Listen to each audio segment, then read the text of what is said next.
chân anh về với bạn em. Vàng ngàn rừng hoa ban xuân về anh điện sang khắp nơi.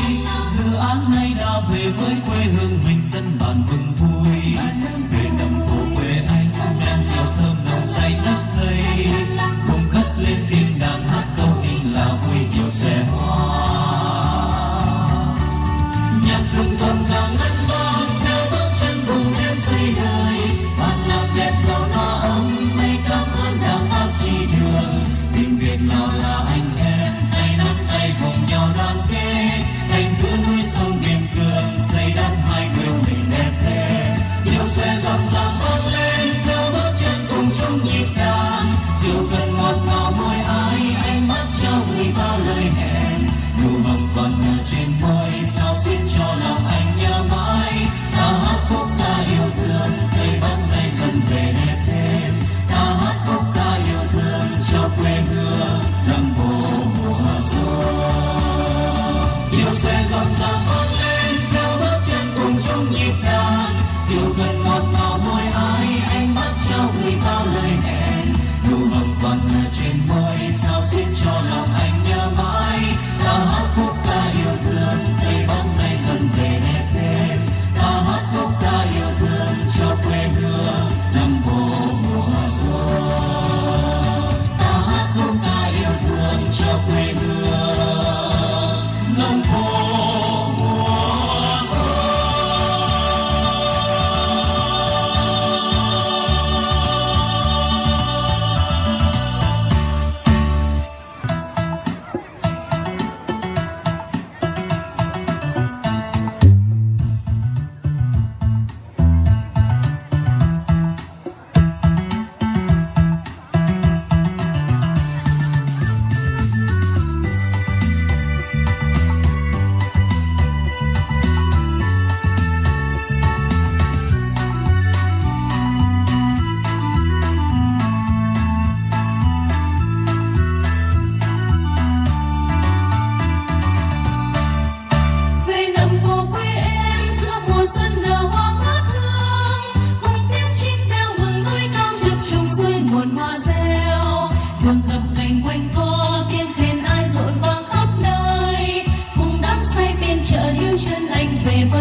Với quê hương mình dân bản mừng vui.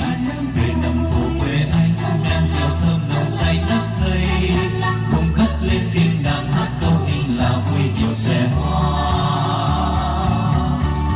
Nhạc rừng rộn ràng ngân vang theo bước chân cùng em xây đời. Bản nhạc đẹp giàu no ấm mây cảm ơn đảng bao chi đường. Tiếng Việt nào là anh em ngày năm nay cùng nhau đoàn kết. Anh giữa núi sông biên cương xây đắp hai quê mình đẹp thế. Điều xe rộn ràng vang lên theo bước chân cùng chung nhịp đàn. Rượu cần ngọt ngào môi ai ánh mắt trao gửi bao lời hẹn. Nụ hồng còn nở trên môi sao xuyến cho lòng anh nhớ mãi. Ta hát khúc ca yêu thương cây bắc nay xuân về đẹp thêm. Ta hát khúc ca yêu thương cho quê hương lòng bồ mùa xuân. Điều xe rộn ràng vang lên theo bước chân cùng chung nhịp đàn. Rượu cần ngọt ngào môi ai ánh mắt trao gửi bao lời hẹn. Nụ hồng còn nở trên môi